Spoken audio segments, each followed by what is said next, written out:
Dr. Fanta Aw, Vice President for Student Experience and Inclusive Excellence at American University, sociologist, higher ed leader of some note. I will say that one thing that has been a common thread in my leadership style, because I also have a background in organizational development, is really understanding organizational culture and understanding how institutions work and what are often what I call the frictions that exist within institutions. And therefore, coming up with a strategy where one, you're bringing in the right stakeholders in the decision-making process. Two, you're always thinking about how you ensure there's buy-in. And in the times when there's not buy-in, understanding that you will have an obligation as a leader to be able to explain the why. Folks will look to you to understand the why of the decision making. Why did we make such a decision and not another? So the ability to be able to be clear about the criteria for decision making, being transparent as decisions are being made, even while I often say while you're making the sausage. Sometimes it can be messy, but I think in my experience, folks can appreciate what I call the conundrum that leaders are facing. And so in many ways, it's important to lift the curtain and to have that level of transparency, particularly in moments of crisis, I think is an important leadership attribute.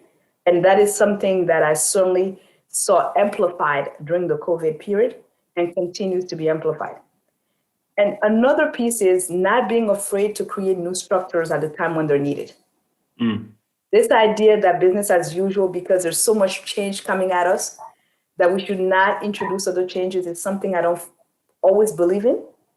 And part of it is because I believe that sometimes with so much change coming at us, we need to be nimble enough to create the right structures that are going to yield results. So in this specific instance, I understood very early in the pandemic the idea of creating cross-functional groups that would come together on a regular, frequent basis. And I understood that you can never over-communicate. So the ability to reach, sort of the organization in both breadth and depth was important. So in this case, it came into the form of what I call a COVID working group. And it was a very sizable working group that involved all key, entities within our universities, from the finance area to development and advancement, to enrollment management, to academic affairs, to student affairs, to facilities management. All of those key stakeholders who have leadership roles were at the table so that they could be kept abreast. Decisions that needed to be made quickly, that we could introduce those decisions.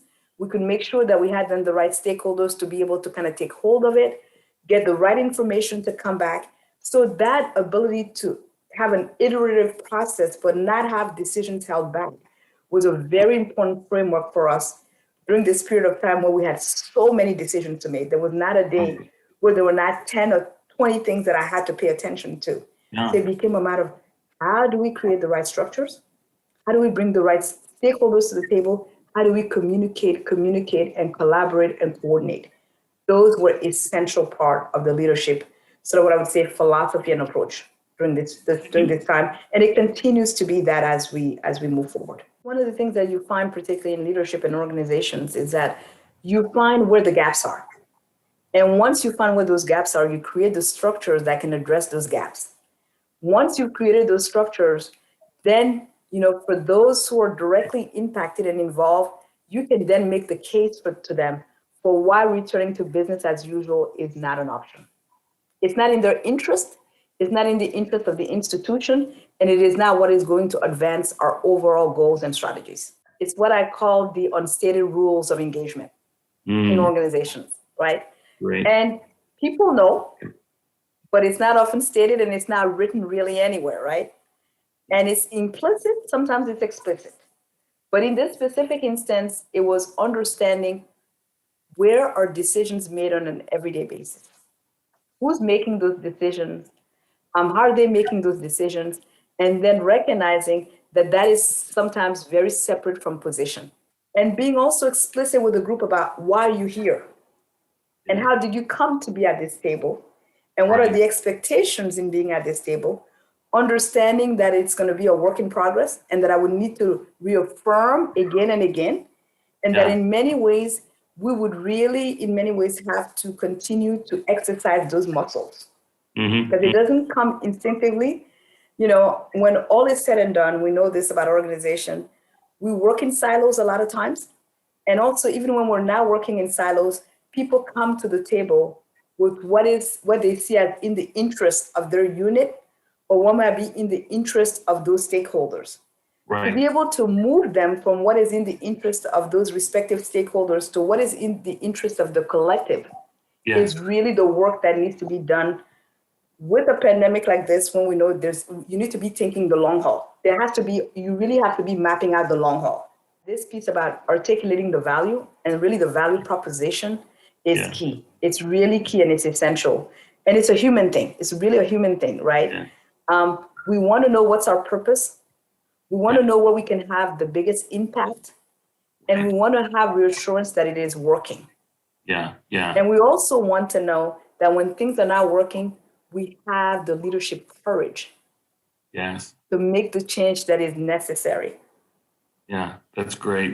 We've certainly seen that. We've talked a lot through our institute about how when you have a crisis or any kind of novel circumstance, up and down the org chart, when the rules and the manual doesn't address it because it's new, you fall back on the values. If I say, I know students first, I know in my coffee shop where I'm the manager, anything I do to ensure safety will be approved and okay, even if it's not in the manual. And that outlining clearly the guiding principles and being able to make sure that when you're making decisions, you know, and at all different points, that you can still go back to that core, to those core principles becomes really important. Yeah, that's great. You know, we were asked, years ago by a large industrial company, how many times would the average employee have to hear a new message clarifying our corporate values before they really take it to heart? And the answer was at least 100. That you have to hear it. It has to be how we start every day. It has to be how the team meetings are framed. And I know as an organizational leader, when I've done that, people come back to me. It's not so much that it changes their behavior. It changes my behavior as a leader. They say, hey, are you being true to our values, boss? Because I think maybe you aren't. And I step back and I say, you know what? That's something for me to really take seriously. Absolutely. You know, I really have to say this is important. It's something we have to go back to, and it's something particularly leaders have to really remember during moments of crisis, and frankly, not even during moments of crisis. When you have a team, and in this case, you know, you have your students, you have your families, you have your leadership team, you have your, your staff across the board. How you bring them along matters so much. And there has to be intentionality behind it. And you do need to take the time and invest the time in sometimes slowing down to explain things, to lay out things with clarity, to understand that you will be challenged along the way. And that's normal and that's healthy. But you do have to be able to face that and understand that it's an integral part of leadership and decision making.